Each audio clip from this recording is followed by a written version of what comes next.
Mm. Good morning. You caught me with my coffee, or good afternoon, good night, wherever it is in your neck of the woods when you're watching this. You caught me with my first mug of coffee, so I'm not quite fueled up yet this morning, but here we are talking about how the end is near. But all I'm talking about is the end of the semester. So I'm not giving you any kind of prophecy, even though we are going to talk about natural disasters for the end of the semester. We're going to move into the lithosphere, and we're going to talk about things like the composition of the earth, the layers of the earth, and movement within the earth. We're going to talk about how convection happens in the earth and how the poles, the magnetic poles, are generated, and the mineral content and the mineral composition of the earth, how seismic waves for earthquakes and plate tectonics happen, and those kinds of things are what are in store for us this particular week.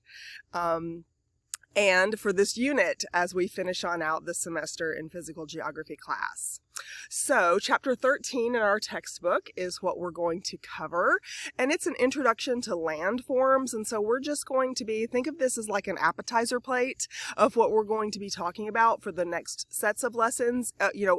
We'll talk just about a general overview in this particular set of lessons, and then as we move on toward the end of the semester, we'll get more and more in depth with each of these processes that we're going to be introduced to in this particular chapter and this set of lessons. So get your thinking caps on and get a new set of pages in your notebook, or start a new section in your typewritten notes so that you can get some vocabulary down, get some explanations down.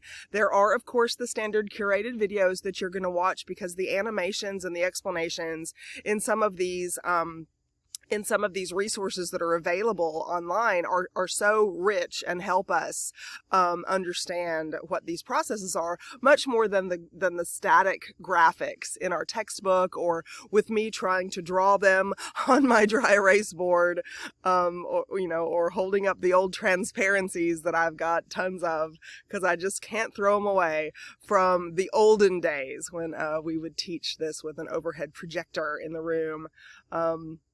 And a chalkboard and an old TV monitor that was bigger than your refrigerator, and those kinds of things. So get your thinking caps on, get your cup of coffee so that you can get fueled up and get comfy, and let's get started with some of the lessons. So I'll see you in the next video. Bye.